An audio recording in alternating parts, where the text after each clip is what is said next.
one of the things that I want to talk about today, well, mainly the one thing that I want to talk about today, involves motivation for learning. And I think a lot of teachers ask this in their classes: how do I motivate my students to learn? What are some ways that I can motivate them?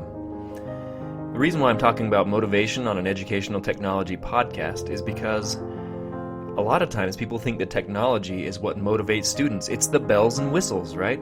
They get to see a cool animation, they get to hear a cool noise, or whatever else the technology offers.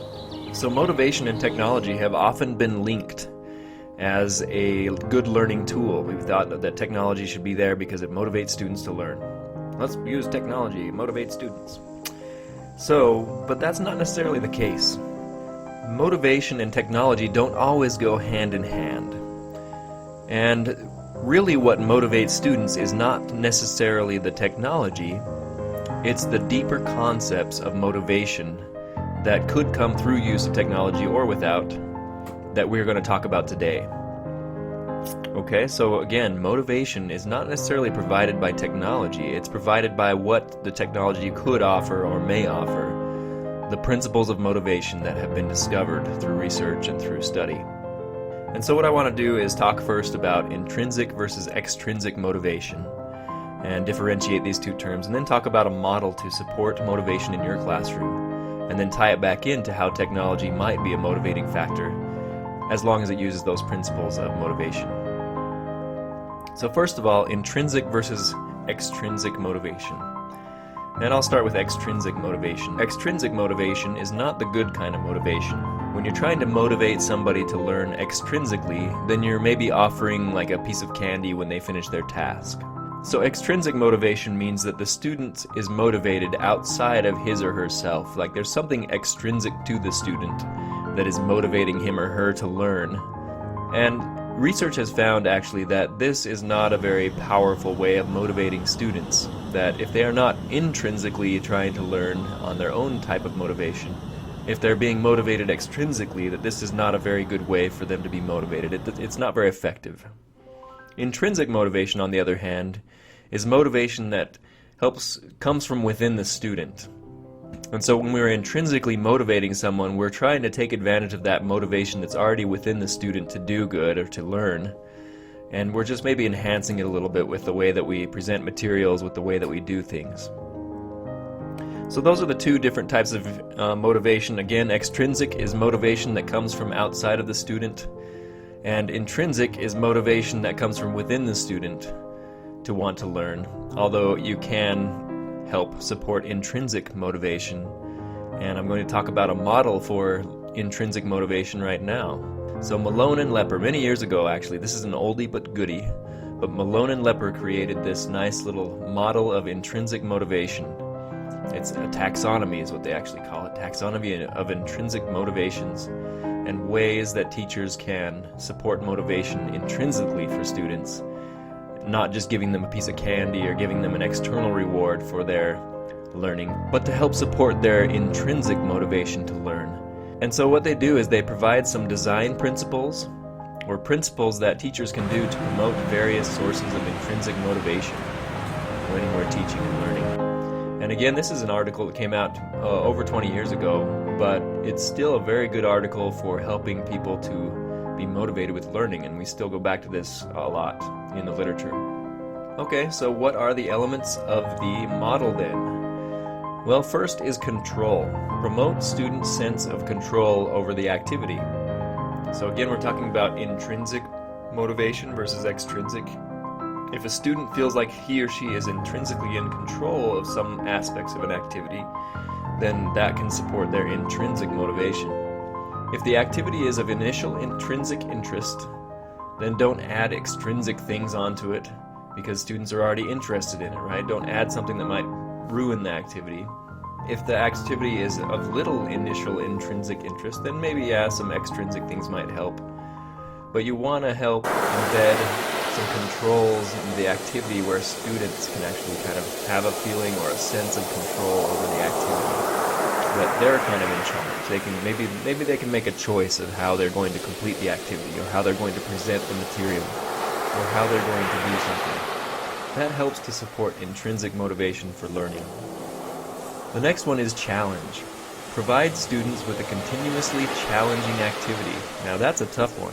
How do we get challenging activities for each student? That's hard. Every student is on a different level. We don't know exactly what level every student is on sometimes. Provide them an appropriate level of challenge. But that is what the principle is to provide students with a continuously challenging activity. Now, a way to do this might be to actually help students to set goals and work with students on setting their goals to have an appropriate level of challenge. Today in our schools, it's kind of a difficult situation because we have students of varying abilities all within one grade and in one class.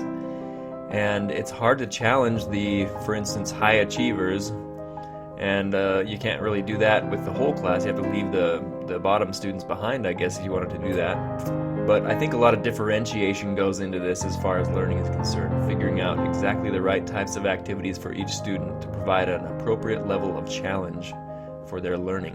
One suggestion that they also give to help provide an appropriate level of challenge is to have multiple goals and then intermediate levels of goals, maybe, to help students to meet those goals and to move toward challenges. The next principle is curiosity, and the principle says to provoke students' curiosity.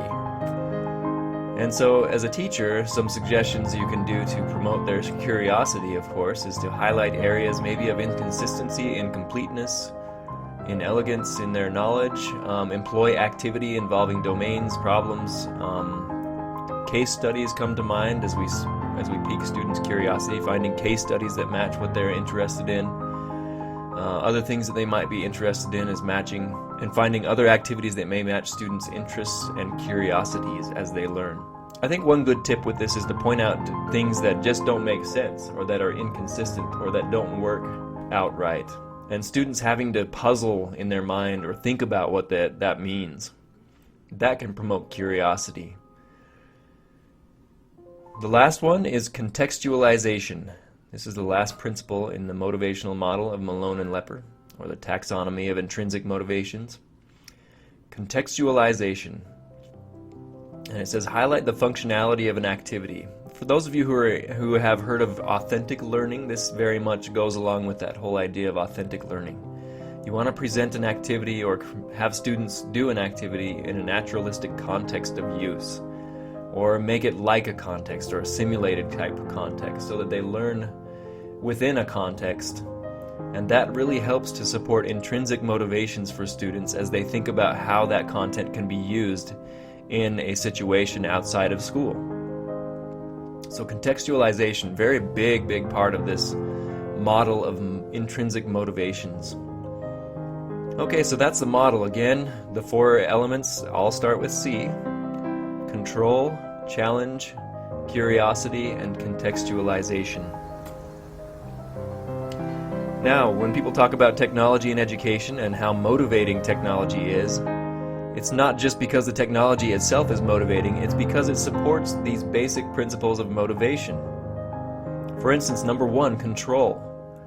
When students are using a piece of technology, it gives them a sense of control. For instance, if kindergartners have iPads in their classroom, they certainly have a sense of control over that iPad and are able to control what they do on that iPad. Even if you restrict their activities within that iPad to, say, one app only, they still can choose a few things in there, right? They can go to the story that they want to read, or maybe even if they want to read a story or you tell them what story to read, they can still maybe click on the characters and hear different sounds as they respond to questions. There's a sense of control there.